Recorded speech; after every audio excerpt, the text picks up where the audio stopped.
Uh, on paper where the story's told, facts and truth. The legend grows, lion hearts here with fire to spit. It's on paper with Anthony Smith. With Anthony Smith. Welcome back to the On Paper podcast presented by Black Buffalo. I'm Anthony Smith. The pain in my ass over there is Kelly Murphy. She's still here. We haven't fired her yet, Not quite. but she's sticking around. How's it going, Kelly? What's up? I'm like a gnat. Like, you think you get rid of me? Yeah, They probably thought those 2 weeks with like Chael and Jesse, I was gone. No, I came back swinging. just you. It's just How is me. it? What'd you do this weekend? Everything's good. It was chill. Long Island weekend. Didn't have to go anywhere. Watch the fights. Saw my friends. It was nice. Friends. Got friends. I do. Nice. Just a couple. Nice. I could count them all on one hand. That's how it should be, actually, in my opinion. How was your weekend out in Atlanta? Atlanta was, to no surprise, it was hot. Yeah. It was real hot in a suit in Atlanta. I had a good time though. I went out to dinner with Dan Helly. We went to like a real traditional like Southern restaurant. Nice. It was really good food. I had rabbit stew, and No, it you was didn't. yeah, I did. It was fire. It was good. So I'd like to. I don't know. I like to go out and find cool little hidden gems in a lot of these places I go.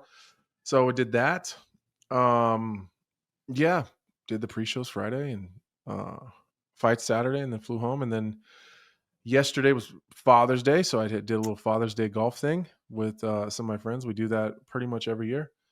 And then came home, took a nap in the middle of the day. Nobody bothered me. Nobody messed with me. Got up and just we met another family for dinner and drinks and hung out and sat in the driveway and had some beers. It was a good Father's Day. It was really good. That sounds lovely. Can I ask if you're any good at golf? I know you've like really picked it up hardcore since retirement, but are you actually any good? I don't know that anyone's really good at golf.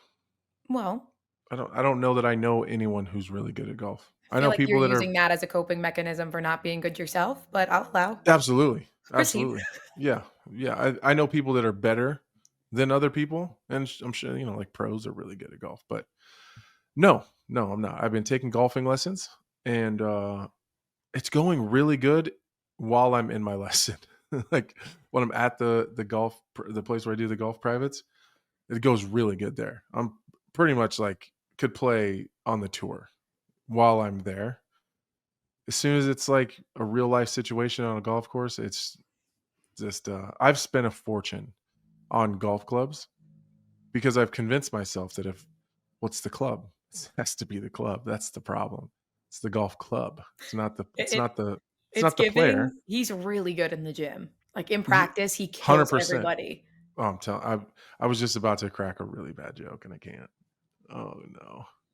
Oh no. Yeah, I was going to crack a bad joke. But yes, it is very similar to that. I'm really good in the gym. Not so good when it's time to actually fight. Yeah, so I actually know what you were going to say. Yeah, have a new driver on the way. So I ordered a new driver. So we're going to, because that's the thing. When I was at my last lesson, I was using the driver that I ended up ordering and I was killing it. And now then I got out there and played with my old bullshit, stupid driver that's something wrong with it, I think.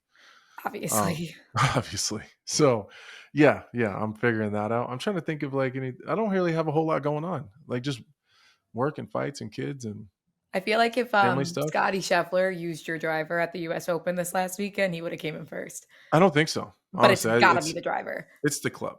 Yep. It's 100% the club. I don't have my car back. Oh yeah, what's the latest? It's like the ongoing saga on the show. What was the last update? Do you remember? Was it not done? They got the piece in and they were going to actually ship it back to you? I guess just to update for anyone that missed it, I had a blown motor, so they replaced the full engine replacement. It ran for like 5 minutes at the dealership. Now, don't forget, the dealership is in Denver and I live in Omaha, so like it's 8 hours away. Ran for 5 minutes in the dealership, and the brand new replacement motor from GM blew in 5 minutes while still like in the shop. So they had to order an entire new engine replacement. That got in Friday, and so they started it today.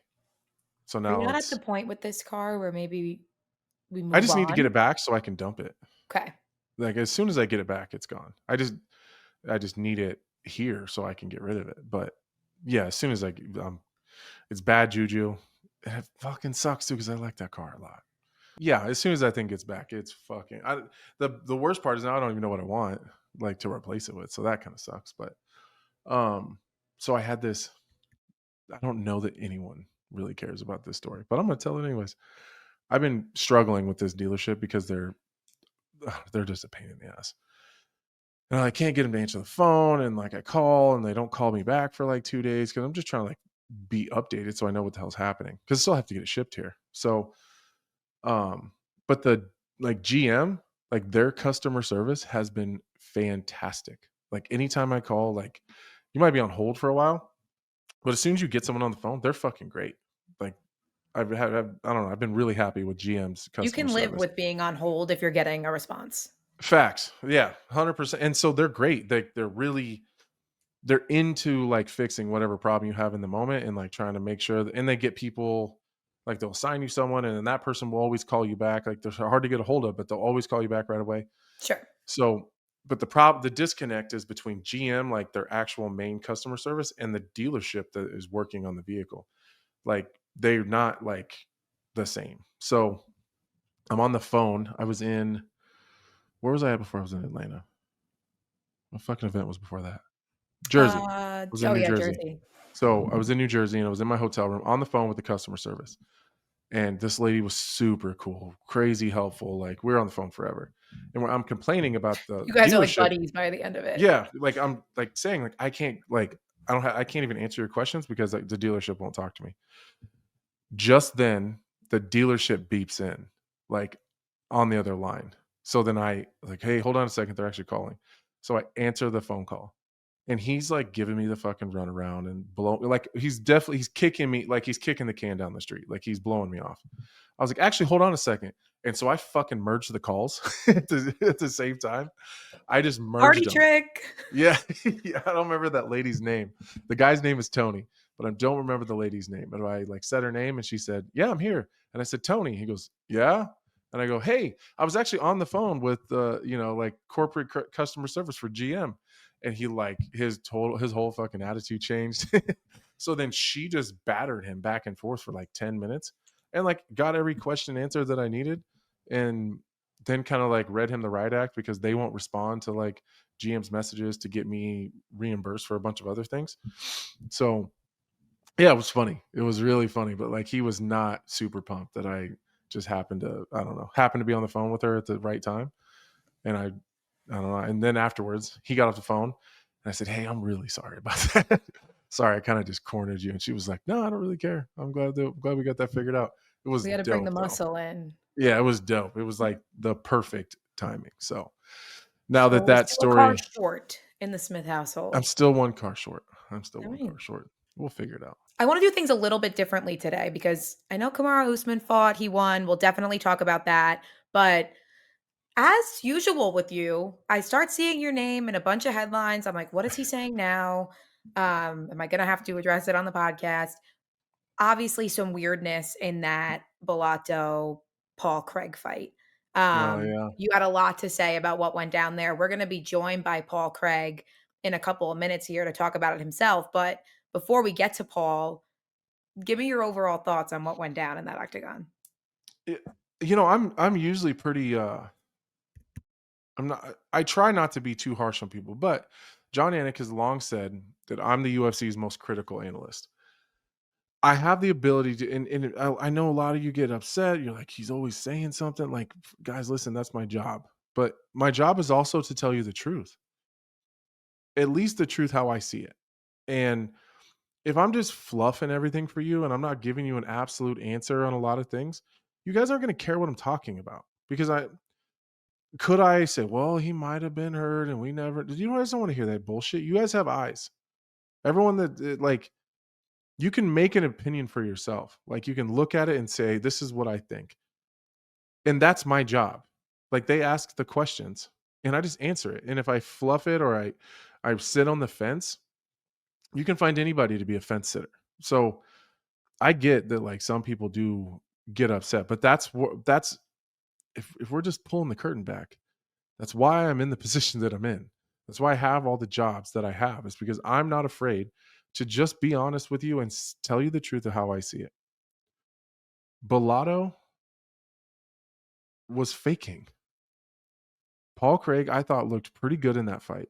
He seemed to have a different presence or just posture about him that he's had in a while. I'm not saying he, all of a sudden is a glory kickboxing world champion, but he looked more comfortable in there than he had in a long time. And I thought that his pursuit of the takedown was more intentional and more thought out than it had been in a while. And he seems like he's getting better. And so I'm not saying that this was a barn burning first round, but I was impressed with what I seen on both sides. And Paul had shot 2 big takedowns, like really good entries, and Bellato just had really good takedown defense. And so he shot a takedown towards the end and he pulled guard, which is what I expected him to do from the very fucking beginning, actually. I thought he would do it sooner.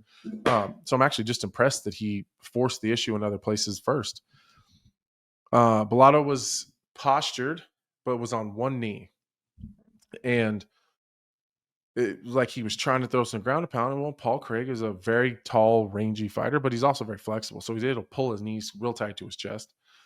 And he threw like an up kick. It looked more like an axe kick, kind of like before that. But it looked like it was going to the chest and faded up. It didn't look like a very hard, impactful shot. And again, I'm just telling you how it happened. You guys make the fucking choice. I'm telling you how it happened and what I believe. You guys can watch it yourself. But he looked to me, he took the shot, and then it took him a second to realize that was illegal, and then was falling back to protest to the referee. His eyes go from Paul to the ref to start the protest. I was going to say, you can go back and watch it yourself. That's a fact. You can see that. So be mad at me all you want. I'm not the one who's being a pussy about it. Like, I'm just telling you guys what happened. He looked to the referee to protest, falls back, and then pretends that he's unconscious. So he takes the kick, protests, then falls asleep. In the history of fucking never has that ever happened, where you protest and then fall asleep. Now, people will keep going back to the Edson Barbosa. Goddamn, Barbosa hit. Oh, it's going to drive me crazy. I can't even finish the story until I finish. Because I don't want to mess up. I don't want to mess up his name. Go through Edson's last couple fights, like his last 5, maybe more than that, maybe 10. Just read their names. Is Leroy Murphy, Sodiq Youssef, Billy Quarantillo, no, Bryce Mitchell, Giga Chikadze, Shane Burgos. There we go. Shane Burgos and him are fighting. Edson lands a big fucking right hand. Burgos takes the shot and then takes a couple backward steps, kind of like freezes for a second, and then his body starts to shut down. Now, that's a one-off. I've been in this game for 20 years. I've never seen that Burgos situation happen, but a lot of like the MMA doctors and like a lot of experts and neurologists and people like spoke on that right after it happened. And it was a real cool thing. Like there was a couple doctors that really broke it down and explained exactly like the You'll get there. Fucking that goddamn word. A lot of doctors explain the actual like medical breakdown of what happened. But essentially, his willpower, like he almost willed himself out of a knockout. Yeah. Like he got hit real fucking hard and almost was able to power through going unconscious, but his brain's safety mechanism just shutting off just outworked him. So, but that's a one-off. Nobody gets a big shot and then starts to protest the legality of it and then falls asleep. I've also never seen someone jolt back awake like that. Not like that. I mean, people kind of twitch a little bit, but like, so he pretends he's asleep, jolts back awake, sits up almost completely and scoots back to the cage, and then is starting to protest again. And then realizes, I'm supposed to be faking asleep. I forgot. and then starts grappling the ref. What the fuck are you doing? He literally took himself to court, proved himself guilty, and then was like, "Oh shit." Shit, I forgot. And I only made a big deal of it because I'm trying to be a fiduciary for my guys. Paul Craig's not my fighter. I have no connection to him. I have no team affiliation to him. Mhm. But when we're having these conversations and this shit is happening on TV and people's careers are at stake here and people's money is at stake here, I have those are my guys. I have a responsibility to tell the truth. Instead of, I could have stood up on ESPN and said, "Oh man, that's kind of weird. I don't know. I can't be the one to say." Like, people are always going to do that fence sitting bullshit because they're afraid of what people are going to say. He took the illegal shot. I have no problem with that. But trying to stretch that out to make it something that it's not, fine, take the point. It wasn't crazy impactful. You weren't fucking jarred all over the place by it. Take your fucking point and we move on. It was an illegal shot. Paul doesn't argue that. He's not arguing. I threw it to wherever I threw it and it hit him in the fucking head a little bit. Whatever. But for us to just sit back here and pretend that this isn't looking like a soccer player flopping all over the place, or this is LeBron stumbling down the court after someone, stepped on his shoelace or something. Not too much on LeBron. It's my guy. I just can't do the flopping thing. I can't do it. I can't. mean, I couldn't. If one of my kids flopped in any sport, they'd be living outside. We tell the truth. If you're hurt, you're hurt. I get it. If you're hurt, you're hurt. But trying to game the fucking system, that's so frustrating to me. To game a system that's already fucking hard enough. This game is already hard, and I don't know. That guy deserves a fucking firing squad. It's crazy to me. I will say though, for one of the first times ever, the large majority of people agreed with exactly what you were saying. And for those who didn't, you were in that not exact situation, but you were in a situation yourself where on an even bigger stage where you did take an illegal shot. Yeah, you're fucking arguing and flopping around for $12,000. Are you serious? If he was disqualified and you were made the winner, you did all that for $12,000? You did your big one for sure. You got it. Are you serious? That's crazy to me. That's crazy to me. But that's what I'm saying. So for people to say, "Oh, well, you just don't actually know." Yeah, I fucking do know. I do know. I actually know exactly what I'm talking about. I was actually fucking hurt and stood up like a goddamn man and said, "Yeah, let's go ahead and do it." No, you guys keep the millions and millions of dollars and I'll just keep doing what I'm doing. And you keep the belt, John. You're right. Let's Jesus rock. Christ. Rock so on. I feel, again, I'm kind of getting off on a tangent here, but I just feel for Paul Craig. I think it's absolute bullshit. I think that we need to call this kind of shit out when it happens, or it's going to continue to keep happening. If he gets away with it, then people see, then this isn't who we are as fighters. This would have never gone on in 2010 or 2015. We can't allow this thing to start being a thing. All these idiots that flop in these other sports and are drawing fouls and drawing penalties off of, their reaction to a little bit of physical contact. It happens because as a sport, they allow it to happen. These kind of things need to be self-regulated. We have to self-regulate ourselves here. We can't allow this to be a thing that's accepted. And that's kind of the mountain I'm dying on right now. We cannot allow this to be a thing. I don't want to sound like the old guy that back in my day, this is how we fucking did. I don't want to do that, because the game is going to have to evolve and the game changes and the younger generation come in and they do things a little bit different than some of the old guard. And sure. In sports and in life, that's the thing that happens. And the old people have to accept that. And there's some things that I've just had to accept are changing with the times. But this isn't one of them. We can't allow people to use their physical reactions and their acting abilities to draw penalties and fouls and gain and gaining advantage that way. And fortunately, it wasn't a DQ, and Paul didn't end up with an L on his record because of it. But there's still no finality to that match. There was already a fucked up deal. There was also Bellato's fault. So like he's like 2 strikes already. Like I don't know. I just feel for Paul Craig. And you guys know me and Paul, like we couldn't keep each other's names out of our mouths when it came to like post-fight press conferences and conversations. Like, not that we have any issues or problems, but we've always wanted to fight each other. So it's not like I'm sticking up for like my best friend or anything. It's a guy that I respect, but he's also just he's, you know, quote unquote, one of my guys. Like he's a guy in the game that I respect. And, you know, like I don't know, I'm just telling the truth. I'm just telling the fucking truth. Coming off quite the weekend at UFC Atlanta, we bring in Paul Craig. Paul, how are you doing? I'm good. A little bit. It's a weird feeling because it's not really a close to the end of this chapter. You know, it's went from being a 10-week fight camp to a 14-week fight camp due to herpes, and then now I still haven't got that sort of rubber stamp to end the camp. So it's a weird feeling. Yeah. So that's kind of where I wanted to start was. So you do the training camp and you busted your ass. You got the weight off, which is kind of historically for you, it's always been a focus. Like the weight has always been the question or the struggle or whatever it's been.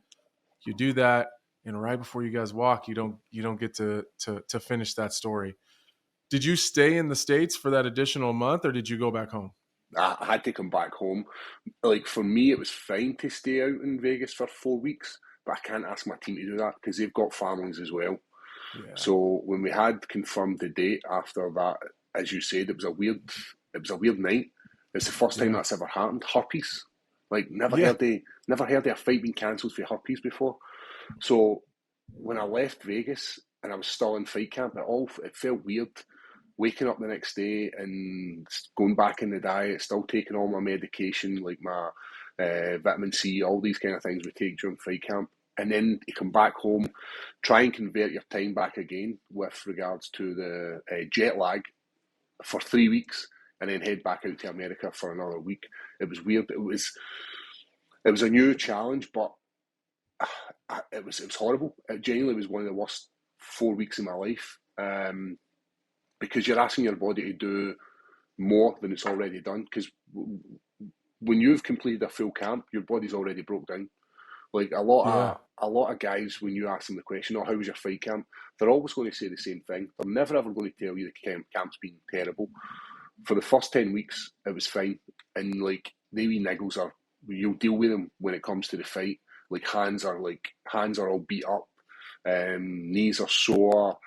You're just wanting the fight camp to be over, and then it's another 4 weeks, and all the wee niggles then start to become big niggles, and not even to get like that end result after 4 weeks is still a little bit. It's sore. Yeah, even a loss. At least there was some finality to it. Yeah, there's some finality to it. At least you don't necessarily enjoy that part, but so I have. It's such a fucking weird deal. The herpes thing is so weird. Is there, because my first initial thought was, okay, he can't fight. Okay, we probably don't want Paul to get herpes. That's probably like, imagine going home and telling your wife that. Try to fucking explain that to your wife. No, I got it from the fight. Okay, in Vegas. For a week. Yeah, in Vegas. I believe you. So, was there any like questions you guys had? Like, is there anything you need to worry about, like, to move forward in the fight after that? No, because for me, I looked at it as a cold sore. Like, I know it goes down as herpes flexing, which is still a form of herpes, but it's a cold sore. So I was like, all right, you run down. We get that during fight camps. We get that when it's the weight cut. We put our bodies through so much. So I understood that as a fighter, and I think most people would, which was strange. Like, it's a strange thing to pull a fight, and you're still raw at that moment.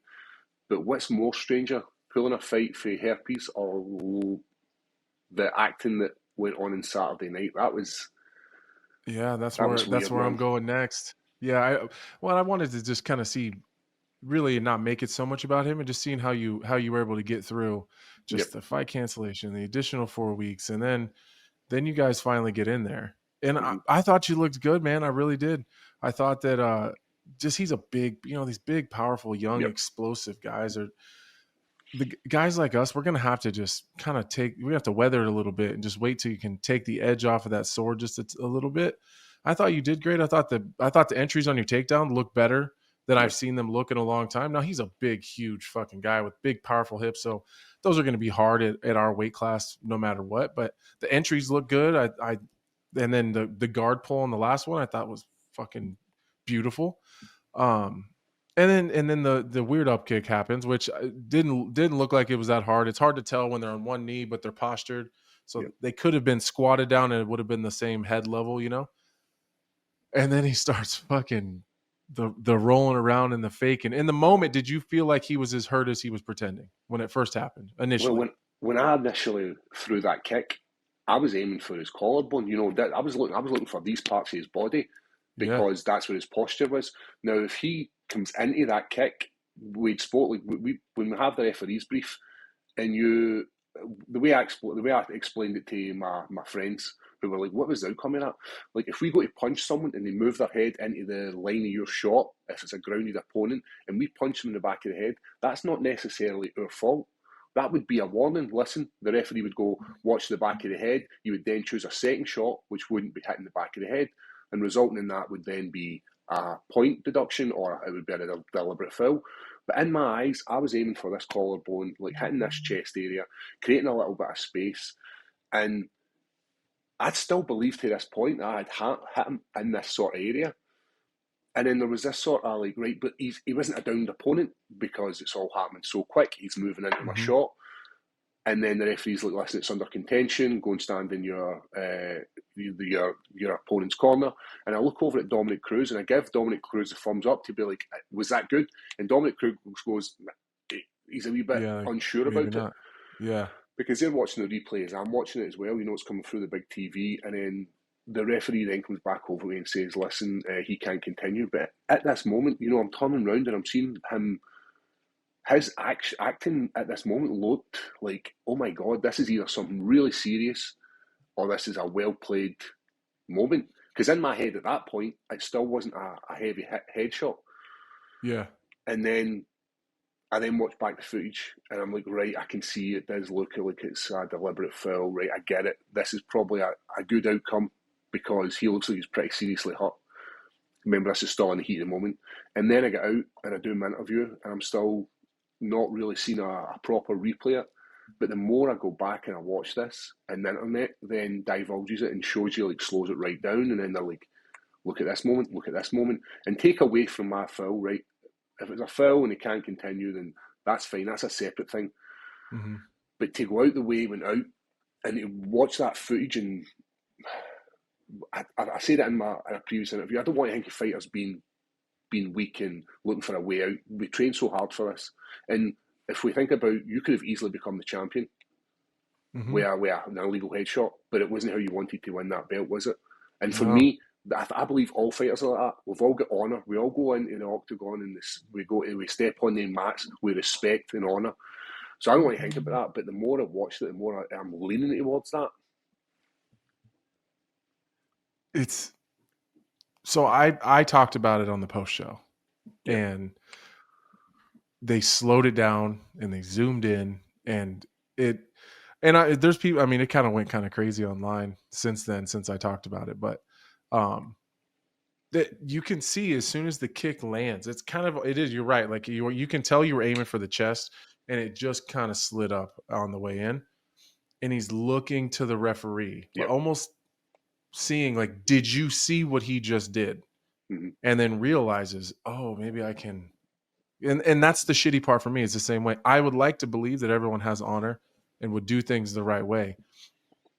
It's really hard for me on this one to go back. I did kind of bury him on the post show, and just as you can see, he looks to the referee, goes down, the weird jolt, like back to life. Then he's grappling the referee. It's kind of fucking silly and kind of embarrassing. But what has been has the UFC reached out? Have you talked to your management, or what was the vibe you got from anyone in the back, or like what has that been like? Well, after I kind of did my interviews, we were pretty much, the UFC are like, they kick you straight out the building. So we went back to the hotel, and then it was a case of, this was the last fight in my contract. So I've fought my 5 fights for that last contract. And it's in the balance of like, do the UFC sign me? I'm coming off a few losses as a middleweight. I moved back to light heavyweight to kind of get that, to re-energise my career. I don't believe that I'm ready to retire for this sport. I believe there's still a lot of learning that I'm doing. And it's the training. If I'm getting into training and doing the same stuff and getting beat up in training and going to fights and doing the exact same stuff and getting beat up, then it's time for me to walk away. But I do believe I'm getting better. When I look at how much my striking improved against Bo Nickel, look at how my stand-ups improved over the years. That's where I'm working really hard. In jiu-jitsu as well, like I'm still learning. I'm still learning simple moves in jiu-jitsu, which I'm able to add to my game. And as soon as that stops, then I'll walk away from this sport. But it's not happening right now, and I would like to continue to fight for the UFC. But if they decide then it's not for me, then they kind of force your hand, and then it would be game over for me. I would just walk away from the sport. Yeah, man. I hope that's not the case, because I agree with you. I think that and you know me, I'm always going to tell the truth. I thought Yep. your striking looked improved in the Bo Nickel fight, and I thought just generally your posture and your presence on Saturday night seemed different. It seemed like you were more comfortable, even because you're always willing to fight. You're always willing to throw down. I've never questioned that at all. But at times you've seen uncomfortable sometimes, especially when people are taking distance and you kind of get stuck to the cage a little bit. You look comfortable and you looked willing, and you just looked, I don't know, you had a different presence about you, and I enjoyed seeing that. Like, all right, he's clearly working on something that's got him to a place where he's feeling safer and more comfortable in some of these kind of high flying situations in terms of the striking. So I hope that you get that opportunity. Hope so. What is so? How hard was it? We talked a little bit, I think, just you and I, maybe in Singapore, about the cutting down to 185, because you're a vegan, right? Well, at the time I was. When I first was doing these cuts to 185, I was vegan. Mm-hmm. Were you a vegan before, when you were at 205? Yes. I'd stopped eating meat for about, I think it was all over about 8 years. I'd stopped consuming animal products.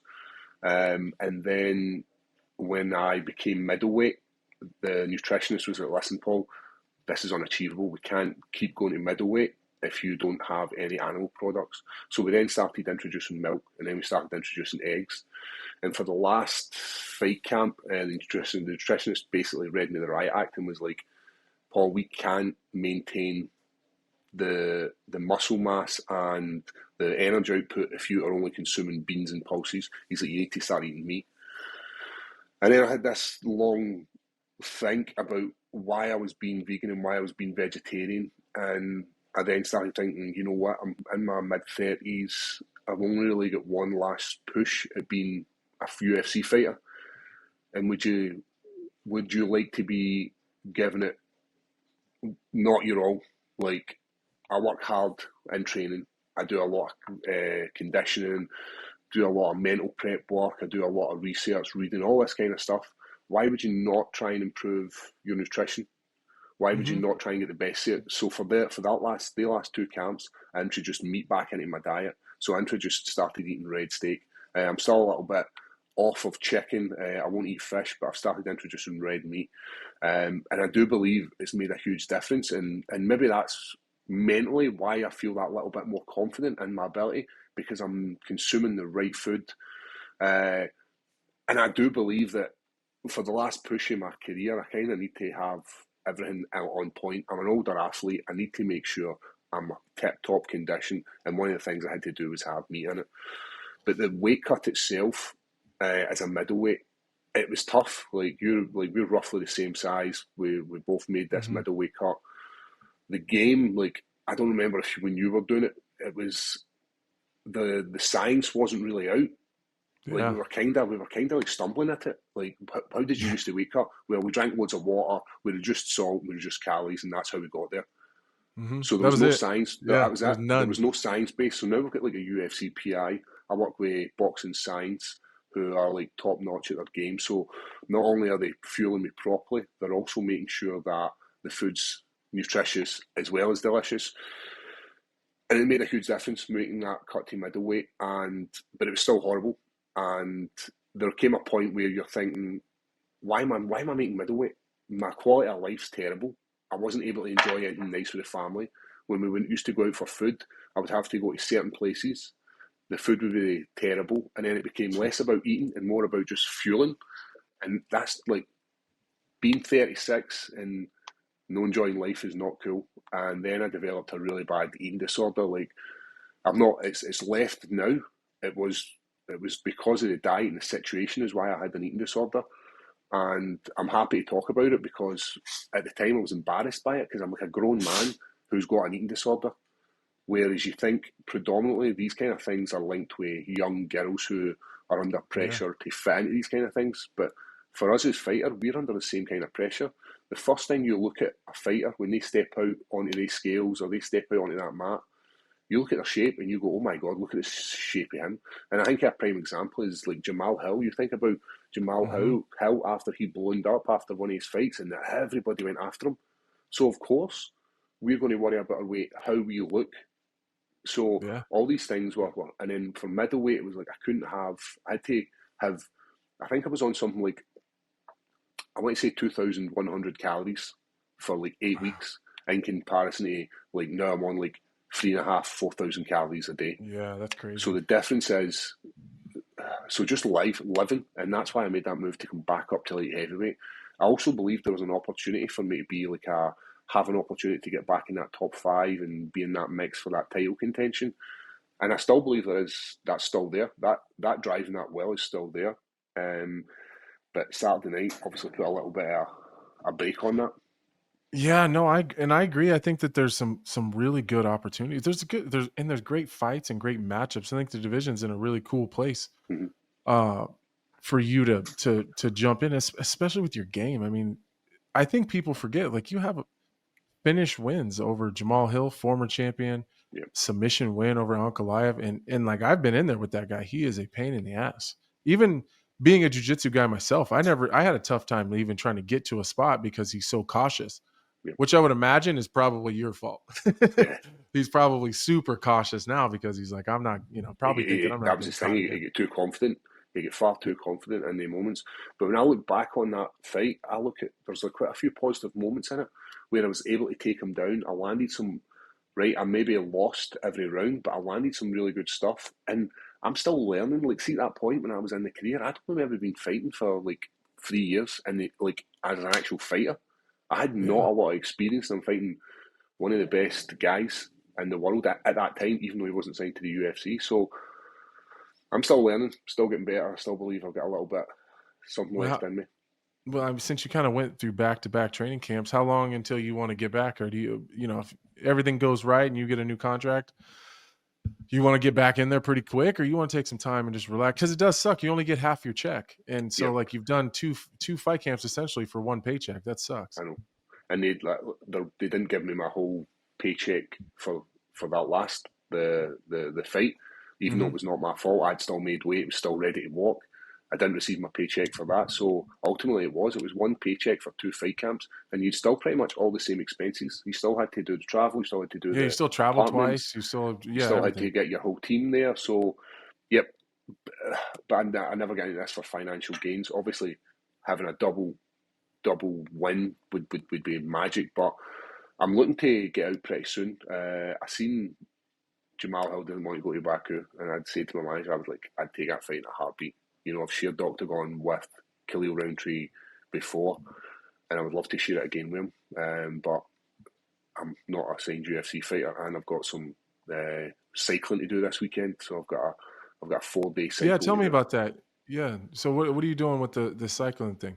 Yep. So there's a charity called Help for Heroes, and what it does is it helps injured soldiers and injured servicemen who have went and fought for their country and come back to basically be a normal member of society, and they maybe got some injury and they're pretty much left to their own devices. Like the military will only give them so much help, as well as the government and all that kind of stuff. So there's a charity. They do a lot of good work and they help wounded servicemen. So I'm doing a 4-day cycle, and it's from London to Germany, and the 4 days will consist of the route that the World War II war heroes would have walked to go to war during World War II. Oh, wow. So like grandfathers and all that kind of stuff would have went to London, they'd have set off to London and walked and they've got the ferry across the water and then walked to Germany to go to battle. So we're going to do that.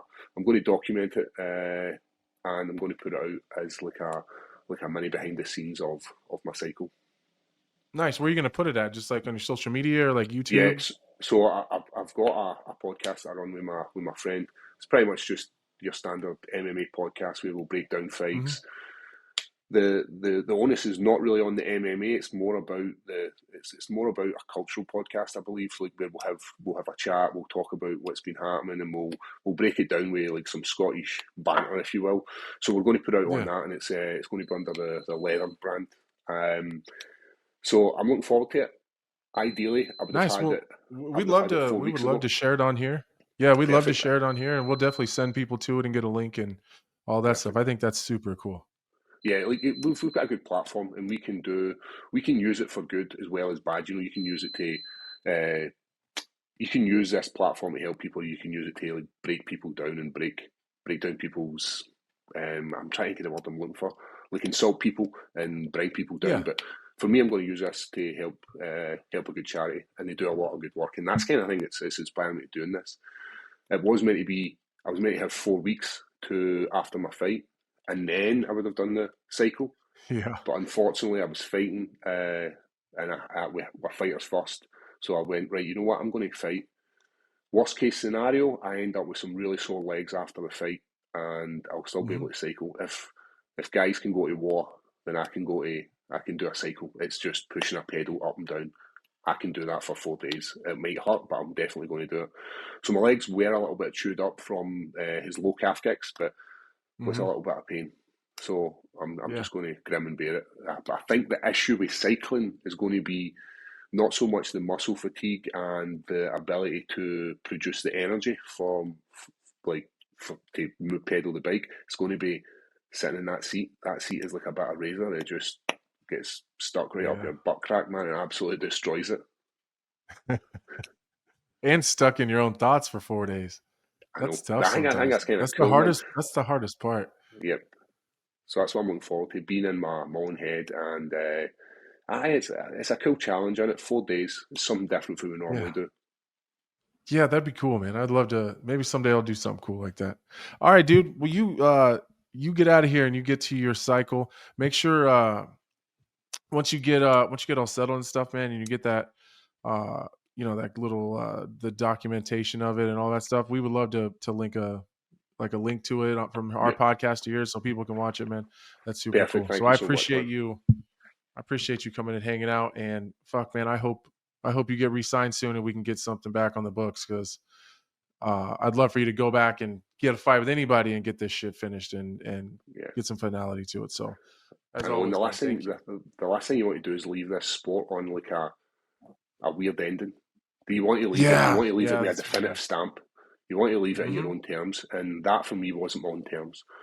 So yep, we're moving forward. But listen, I really appreciate you, man. Always a pleasure to catch up with you, and I'll see you soon, my friend. Yeah, I'll see you soon, man. Anthony, I had absolutely no idea that Paul Craig's contract was up, which makes this entire situation even worse. I mean, again, they were supposed to fight 4 weeks ago. That fight gets canceled because of the medical issue from Bellato, gets moved here, ends the way it does. Paul Craig doesn't have a great record as of late. You don't know where his future lies. Just shitty all around. Yeah. And that just goes into another thing that kind of he took from him. There was no real ending to it. It's kind of like, I feel for the guy. I really do.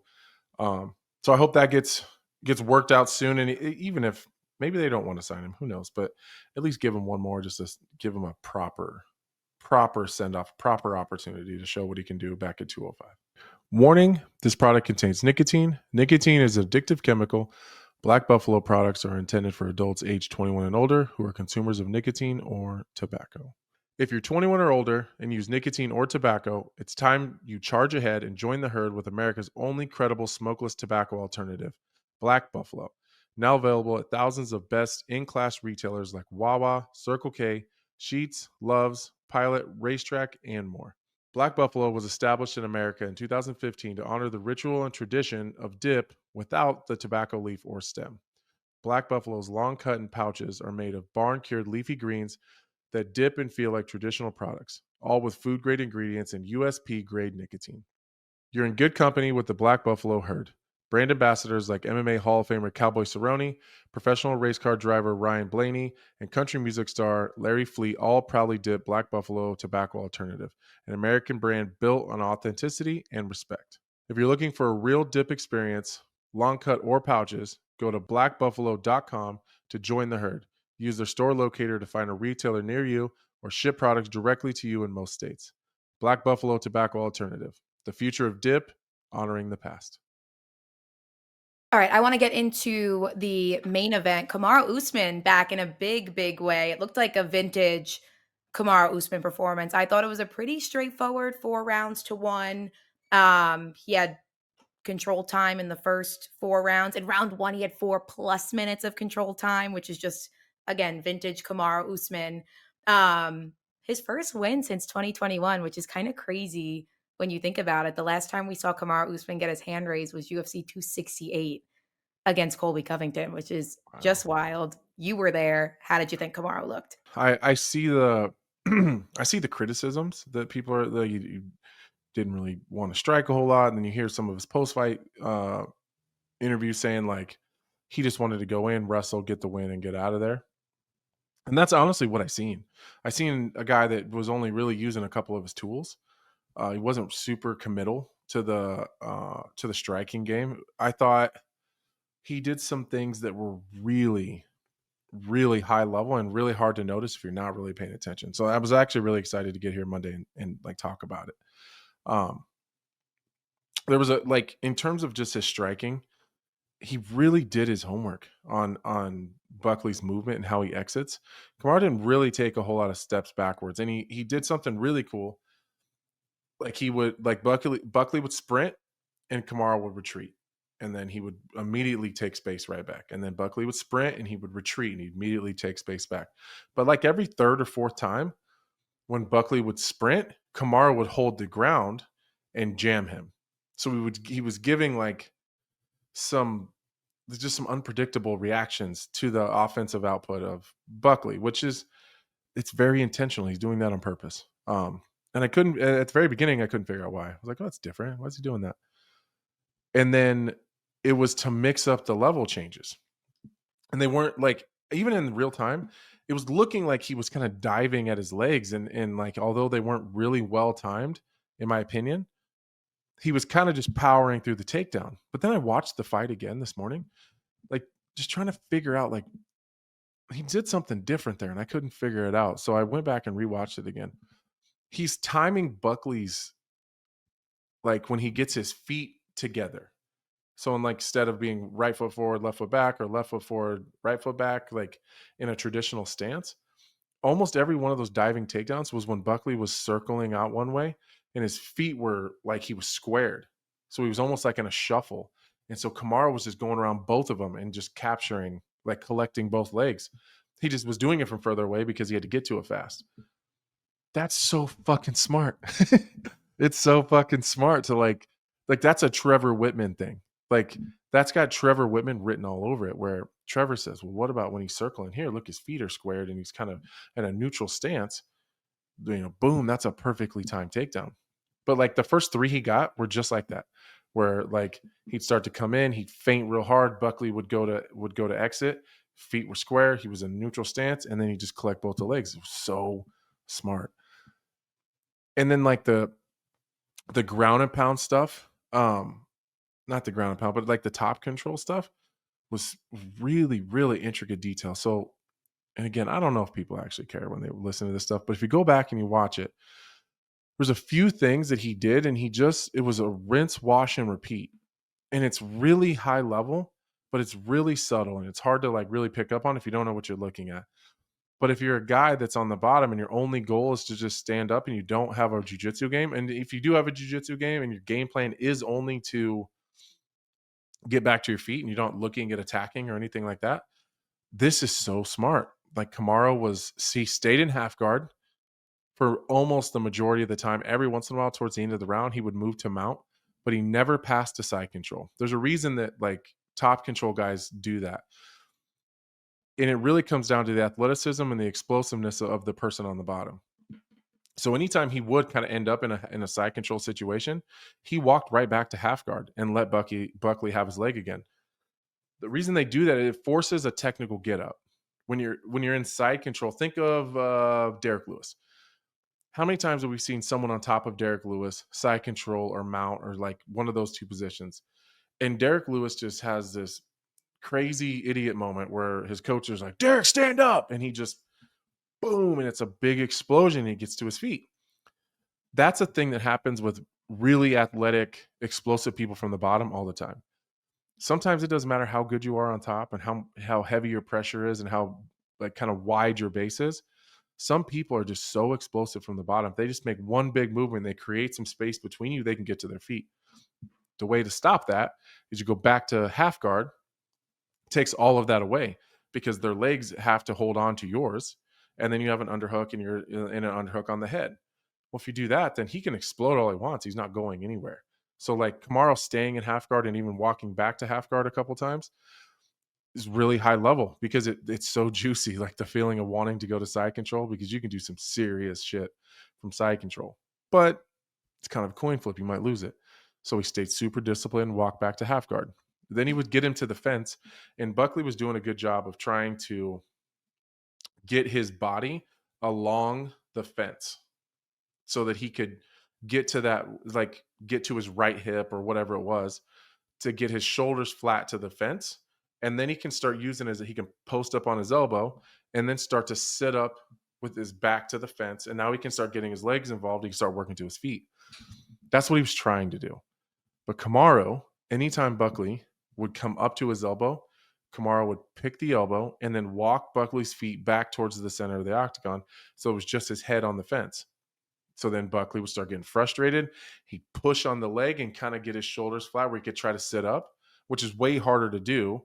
But Kamaru wouldn't let him get his feet to the fence to get his like legs in, because essentially when you get your body long ways on the fence and your feet and your legs along the fence, what you can do is you can use your feet to start to work yourself facing back towards the octagon and the person you're fighting. Yep. Then what you're essentially doing is you're taking away everything that's happening on the other side of you. So now I only have to fight him one direction because the cage is behind me. So now you almost like back yourself into a wall. Well, now everything that I need to deal with is in front of me and he can't get behind me. So Kamaru took that away. He walked his feet back to the middle. Well, now Buckley knows that if he like Kamaru did this a bunch of times where he would go from half guard on one side and Buckley would start to get his legs involved and he just jumped to the other side. If he can get himself to the fence, he can take that away. But he couldn't. So Kamaru kept walking him back. Buckley, he'd start to do some little rabbit punches and really grinding on him and just being a fucking asshole on top. And Buckley would slowly work his feet back to the fence. Kamaru would pick his elbow, pull him right back. It was just fucking rinse, wash. So frustrating. Oh, so frustrating and so tiring because you're working the whole time. Another thing that made a big difference for me, and it's actually what has made me more impressed by Buckley, if I'm being honest, is Kamaru didn't. How many times do you see someone on the bottom grab the top of someone's head and they're pulling their posture down? Yep. And then the guy that's on top is constantly pulling the hands off, pulling the posture, and then they're like pulling the grips off and then posturing up. Kamaru never did that. He might have cleared the grip maybe once or twice through the entire 20 minutes of control he had. He didn't do it at all. He took his forearms and put them in between his own face and Buckley's, and they just lifted just a little bit. That is so high level. Not because of the actual technique. The technique itself is easy to do. It's the reason and what happens because of that. If you continue to peel the grips and you posture, well, now there's a bunch of space between us, and now you can explode a little bit from the bottom, kind of sit up. And he did do that a couple times where then Kamaru had to go back to his butt and then pull his hips off the fence. And then went back down in half guard and went right back to this rinse, wash, and repeat goddamn washing machine mess that Buckley was in. But by him just putting his forearm in between them, and he just kept putting them in between them the whole time, and he would just posture just a tad. So Buckley's trying to hold on to him, but Kamaru's not trying to get away. It's like think of a rubber band. Like if you pull a rubber band really far and then it breaks, then your hands go out, right? Yeah. But if you just pull it like halfway, there's this constant tension on this rubber band. That's Buckley's arms. So instead of him continually to strip that grip, it's not really that hard for Buckley to continue to do that. And he can kind of create a scramble kind of mess in one of those scenarios. But with just the forearm on his face and him not worrying about being so postured up, it just kept. So Buckley had it the whole time, but that means he's pulling Kamaru's head down the entire time. It's like a rubber band with tension on it the 100% of the time. And Kamaru's not working hard at all because he's just got the forearm on Buckley's face and it's just framed. So he's just leaning on it. But for So he's not. Buckley, if you're almost creating that tension with your own He's doing it to arm, himself. it's got to be exhausting. Like, It is. He's just as far as like arm strength goes. Right. He's just flexing, pulling his head down the whole time. And Kamaru's not working at all to keep his head up because now he's got this frame from his shoulder down to his bicep and then his elbow across Buckley's face. He's just framed right there. He could stay there for 4 fucking days if he wanted to. But like, and that just tells me like Kamaru is working so hard, like on just developing his game because he's never really grappled like that before. And so although while you are watching it, you're like, fuck, this isn't as exciting as I want it to be. I was just over the moon. I'm like, how goddamn smart. Like he is just systematically breaking him down, just one little grip at a time, one elbow grab, walk his feet back. And Buckley, I got to give him some credit. He was not as tired as he should have been.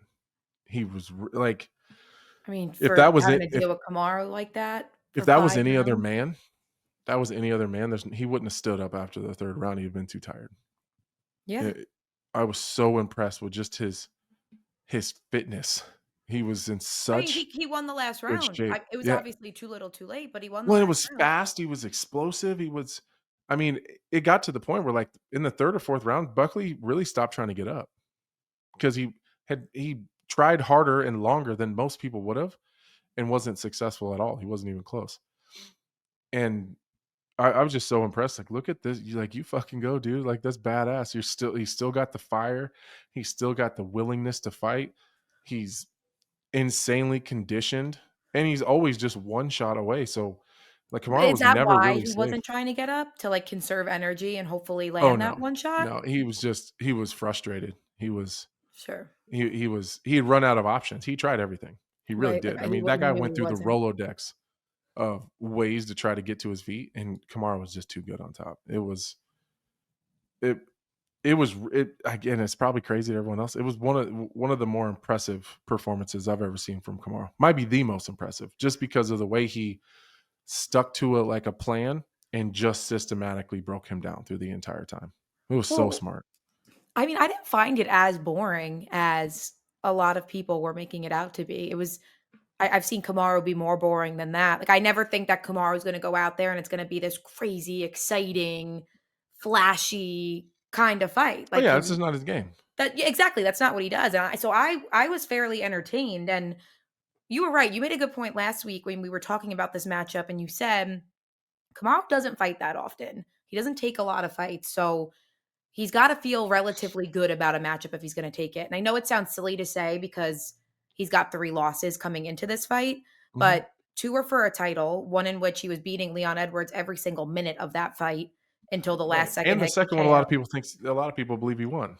Yeah, second was close. And then the third for me is kind of an outlier because it's when he moved up to middleweight to fight Khamzat Chimaev. So it feels like an exhibition. 100%. So I don't really I take that one with a grain of salt. So I felt good about him in this fight. He was a plus 250 dog. I bet some money on him because I was like, I don't know. I like Kamaru here.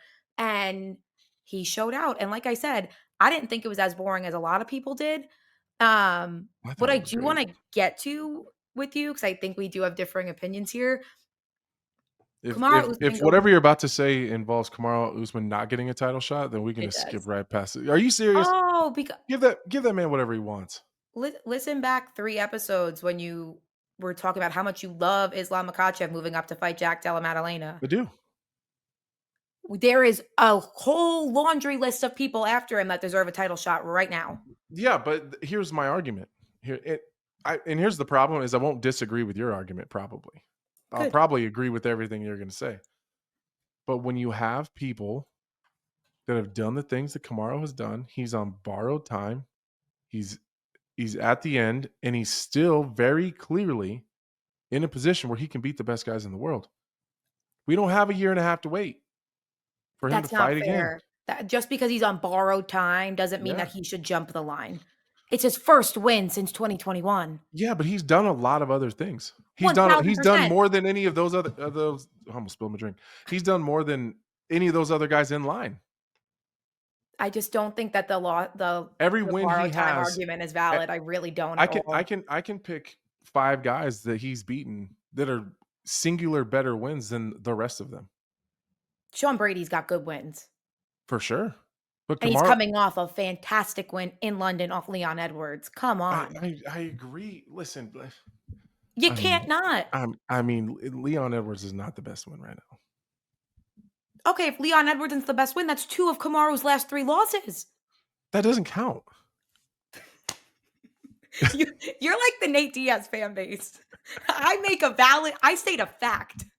That's you're it's like, a valid. I'm just, okay. I'm agreeing. It's a matter. valid point.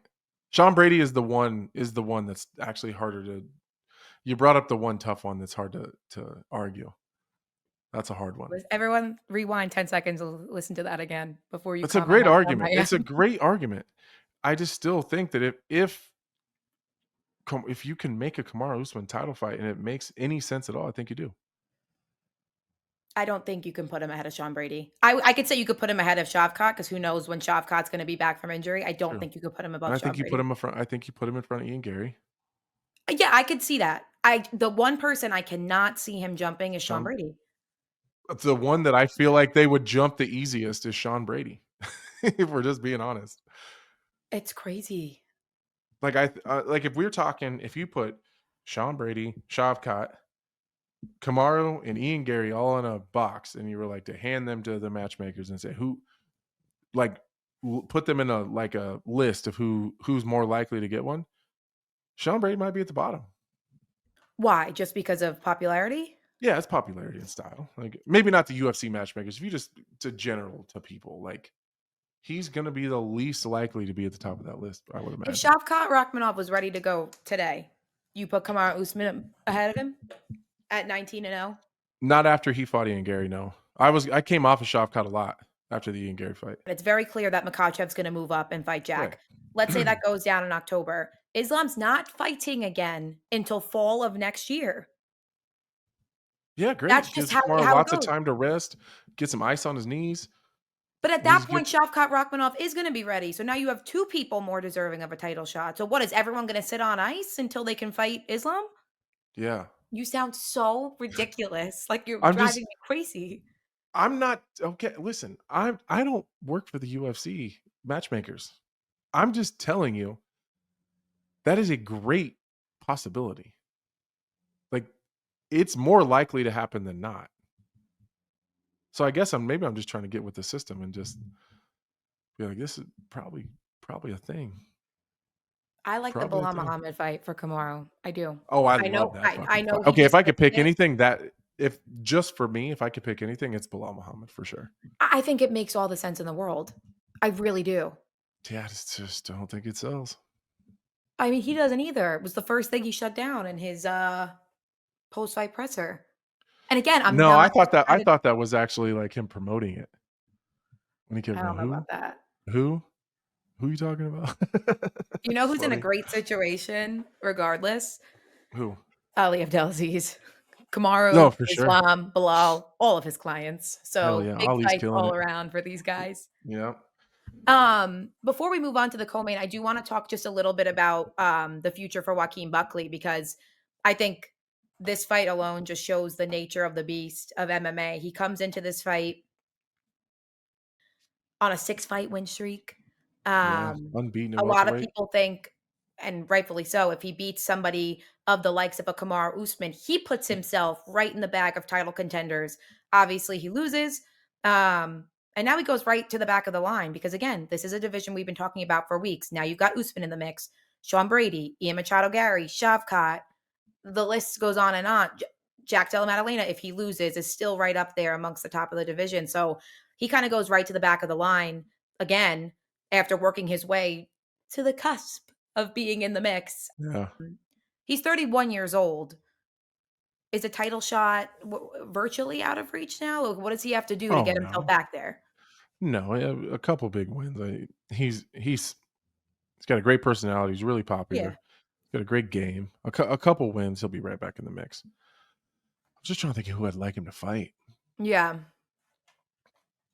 I mean, I would say Ian Gary, but Ian's not going to take that fight. No. No, he's not. The problem is none of those guys that are like in that mix none of those guys are going to take a fight with him. Well, because you have to think about it. This right now, as of this recording, he's ranked 7th. Mm-hmm. The 7 guys ahead of him are all people we're talking about to be in a title fight or one off from a title fight based on how welterweight's going to go. Right. He's going to have to fight down. Who's And below him? Michael Who's right below Morales him? is right below him, Oh, that's a fucking good one. right? That's a good one. Yeah, that one actually.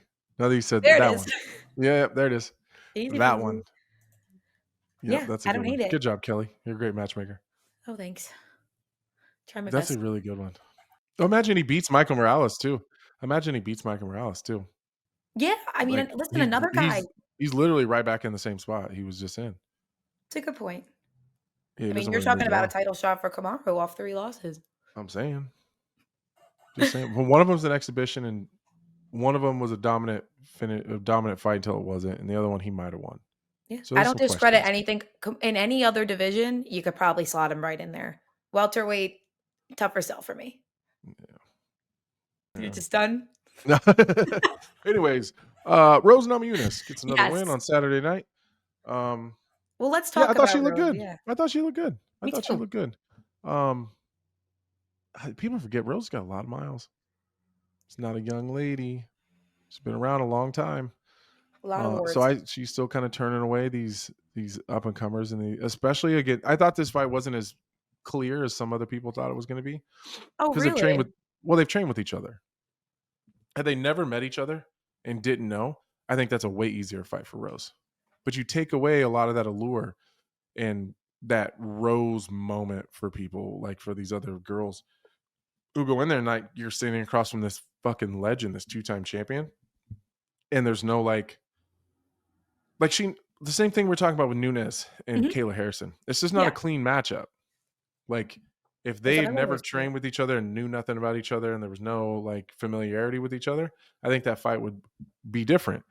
But it's a similar situation for Rose because she like Miranda Maverick, there was no she wasn't timid. There was no hesitation. There was no trying to figure out her speed and trying to figure out how she moves and which way does she exit most of the time and how hard does she hit, and like some of the unknowns are some of your secret, like, or some of your superpowers sometimes. Like if people, maybe Rose does something that's really phenomenal that you don't really see on tape, but you don't find it out until you're in the fight, and it takes too long to figure it out before the fight's over, and you just run out of time. Well, Miranda Maverick figured that out in training. Like it's just not a clean matchup. It's not the typical X's and O's that you would typically break down because there is some familiarity with each other. Well, I mean, I think that showed in the beginning. They had some fun scrambles at the Mm-hmm. beginning of that fight, but I think that the clear difference was in Rose's stand-up. She looked faster. I thought her foot movement Yeah. was better, and I do love to see her power translating at flyweight. Mm-hmm. She had that knockdown in the 3rd round. Like, I love to Yeah, see she it. cracks. I will say, just to note, to play devil's advocate here, Miranda Maverick did post after the fight that she had torn her ACL in the 2nd round of that fight. She didn't say exactly when. She would have to watch it back to get a better idea. So she said it was more of instability in her legs rather than a knockdown. But I like to think that Rose is I thought the knockdown caused the knee injury. That's what it okay. looked like. It looked like she took the check hook and came down on her leg funny. Yeah. But whatever. Either way. Tomato, tomato, Yeah. Wins a win. knockdown on paper, wins a win. Yeah. Wins a win. Let's go. All right, let's talk about the future for Miss Rose. She's 3-2 at flyweight. Losses to Erin Blanchfield and Manon Fiore, which listen, 2 of the I'd best love to see in the I'd love division. to see a rematch with Manon. Yeah? I'd like to see that rematch. Yeah. Because I just don't feel like we got a good version of Rose in that fight. She just didn't look herself. Mm. And it'd be a great, like if Manon is going to try to get back on the horse and she's going to try to get back into title contention, like a win over Rose would would keep her right where she's at. And for Rose to be able to get a win over the most recent title challenger, kind of, I don't know, or get some revenge on a loss that she already has. I kind of like it all the way around for both camps. I actually like the Alexa Grasso fight a little bit better. I do too, but Alexa's coming off a loss. So is Manon. Yeah, but it's a title fight loss. It's different. Yeah, but Manon, I mean, Alexa Grasso was the champion. Like, yeah, but she lost to someone that she also lost to someone that nobody knows. I mean, we know Natalia Silva, but like, right. she's not like widely known in the world. Like a title fight loss is different. Right. Like, because no matter what, chances are if you lose a fight for the title, whether you were the champion or not, your next fight is almost typically versus a winner, someone who's coming into title contention. So like that's your either opportunity to keep yourself right there in title contention, or you're going to be the stepping stone to the next person in line for the title. That's typically how the progression goes. I just don't know that an Alexa Grasso win, if you're Rose. Remember when we talk about these matches, like I'm usually thinking about it like from the perspective of like the fighter and the manager. Yeah. An Alexa Grasso win, although it's very, very important, would look good, doesn't look as good as it did before the Natalia Silva fight. I get what you're saying. It's a great it's actually a great blueprint for Rose too, the Natalia Silva fight. Because Rose does have really good footwork, great movement, good conditioning, and kind of exposed Alexa a little bit. But she does have a hard time tracking down people with great footwork.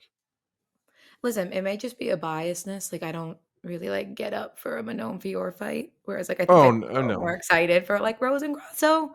Oh, 100%. No, and I 100% agree with you there. I think the fight would be more exciting. But if we're talking about what Rose is likely going to want to do, or what her management team probably is going to want her to do, the Manon fight is the fight to get her to a title. Now, the Alexa Grasso fight would be a lot of fun. I'd much rather pay to watch that. Be more exciting. The Natalia Silva fight's actually really interesting too, though. Natalia Silva against anybody at the top of that division right now is kind of exciting. TV.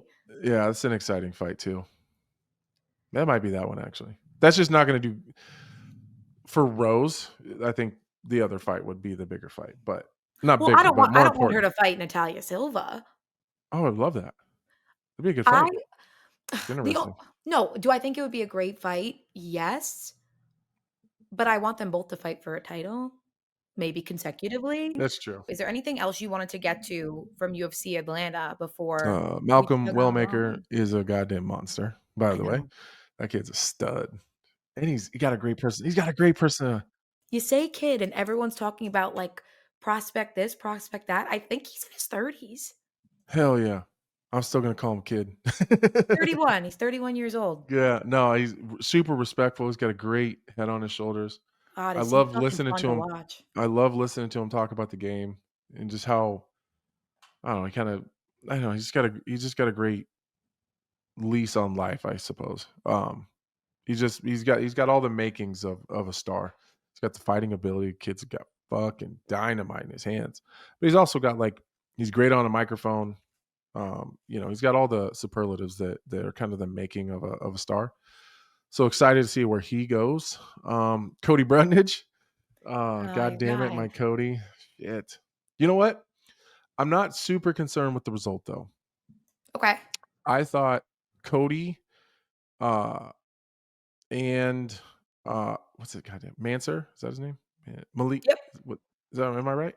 Yeah, Mansur Abdul-Malik. Yeah. Okay. I thought him and Mansur, I thought they both grew a lot. I was actually kind of really happy for those two. Like one of them is more skillful than the other one. Like being Cody is a more technically sound striker. Mansur is a little green in some of those aspects, but willing. Like he's got that dog in him, and he's a competitor. So it was cool to see him kind of like really slow his game down a little bit and like try to be more technical in situations that he's never been in before. And also seeing kind of Cody fight his way through a fight, like through the progression of a long fight without getting into some weird shit for the most part. Like he didn't lose his cool. And if he did kind of go off the rails a little bit, he kind of pulled himself back into it. I thought they both grew a lot, and I know that there was, a weird ending, and where it happened, but um, I thought generally there's a lot for both of them to take from that fight. I thought they both did some things they'd never done before in a high level, high pressure, tough situation, because neither one of them had the wrestling to use as a check down. Mansur's a former Division 1 wrestler, wrestled at Maryland. Cody is a 2-time Division 2 national qualifier. Like, they're both very good. When they get into situations when shit starts getting uncomfortable, they're like, fine, we're gonna wrestle. And like, neither one of them, they both knew, like, well, that's a waste of time. So like, they were stuck on their feet, kind of working through the progression of that fight. So it was kind of cool. Like, it's kind of cool just watching them. Like, look at these guys figuring it out. Like, it's super high level. They're throwing absolute hammers at their head, but it was cool to watch them. They were just forced to just fucking stand there. They had nothing. There's nothing. They had no other choice. Right. Like step out of their comfort zone to an Yeah, extent. yeah. They were both very uncomfortable. You could tell, like, they're trying to figure it out. They were very, very uncomfortable the whole time, and then they started to open up, and it was fun. It was fun, and the finish, the way that it ended, sucks, but because Of it wasn't course. clean for anybody. But um, yeah, it was cool. It's cool to watch. I mean, it sucks that someone had to take a loss, but I was happy for Cody. He came over and was like, as soon as he was in the octagon and said, "I'm so sorry." I was like, dude, what are you be sorry for? Like, we can work with that. Like, with like some of the other shit that we've had go on in the octagon before. Sure. Sometimes I don't know what to say. That I can fuck with, though. I can work with that. Like, we can figure out the technical changes and just the small moments that we can fix a little bit. That all of that I'm good with. I don't really give a shit whether we won or not. But I can. There's a lot of like really good data there. I can work with that. The other shit, there's some other shit that's gone on. Like, I don't even know what to do here. But yeah, there was nothing for him to be sorry for. I thought it was great. I thought he fought his ass off. Credit to Mansur and everyone at Extreme Couture. That kid's everything that they said he was and more. Them Eric Nixick boys. Yeah, it's goddamn Nixon, guys. All right, before we break down this weekend's fights, I want to give a shout out to Legendz. It's the official sweepstakes partner of the On Paper podcast. It's 100% free to play. You just make your fight picks, climb the leaderboard, and win real prizes. There's no betting, no stress. It's just your fight IQ versus the world. Hit the link in the description. Make your picks. Let's get into it. All right, Ant, we got UFC Baku this weekend. Two guys you're very, very, very familiar That's with. a hell of a flight. That's a flight. That's a flight for That's a sure. flight. Be grateful you're not working it. I know it. Two guys you're super familiar with in the main event, Jamahal and Khalil Rountree, as everybody knows, was supposed to be the main event of your retirement card, that UFC Kansas City card. Jamahal had an injury, pulled out.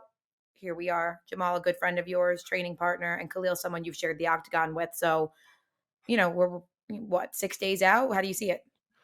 Yeah, it's a really interesting fight. I mean, it's going to be fun. We both, the entire world knows these guys' style and what they bring to the table. I think Jamal's the more powerful striker. Khalil's faster. It's going to be interesting because they're both southpaws, and so neither one of these guys spent a lot of time fighting other southpaws. That's just kind of the nature of the beast. So there's going to be a bit of a feeling out process there. They're going to have to figure out that range and that lead hand issue that they're going to run into. Khalil's a better kicker.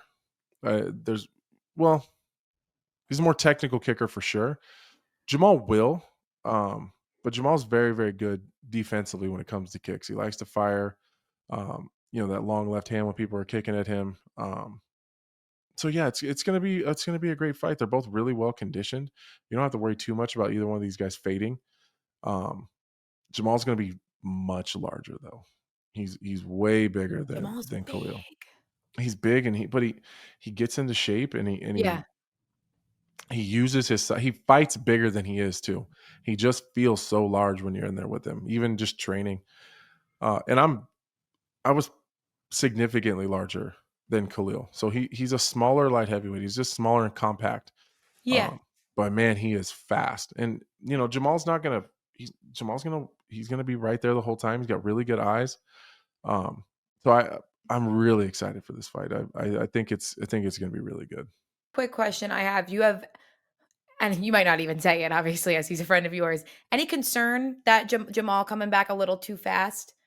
Oh, it's only, 6 months removed from that Yuri No. Prochazka fight? I know it was obviously supposed to be in Kansas City, so that may be a silly question, but you know what I mean. Yeah, no, I think he's fine. He's a smart guy. If he wasn't ready, he wouldn't fight. And that kind of goes like even with the Kansas City situation. He could have wobbled his way out there and figured it out, and might have been even successful. But he wasn't 100. He wasn't anywhere close to 100%. He was going to have to change some of the things he did, and he didn't want to do that. So no, I think he's good. And Khalil's a guy, you know this. You got to go in there best version of yourself. You took it on short notice, right? Yeah, yeah. I You have remember to be prepared. we talked afterwards, maybe even before, just about the Khalil Rountree style and how sometimes, he fades after a round and a half. Like he goes out hard, he goes out fast, and then he starts to fade a little bit. For some reason, you got the absolute best version of Khalil Rountree Yeah, I've ain't that ever some seen. shit? Ain't that some But shit? somebody you want to be in there 100% with, or as 100% as you can. Yeah, you got to be as good as you possibly can be. That's for sure. There's not going to be any takedowns shot here. Neither one of these guys are looking to grapple. So yeah, the crowd and the fans watching at home are going to get a show because these guys they don't know any other way. They got one speed, and it's fucking go. So I'm excited to watch it. All right. I guess we'll get up on out of here. We yapped our way through another one. Yeah, well, haven't fired her yet, guys. So you never know, though. There's always next week. Yeah, right. Listen, we'll keep her around for now. That's how I'm working on getting in heaven. You just keep doing nice things for people.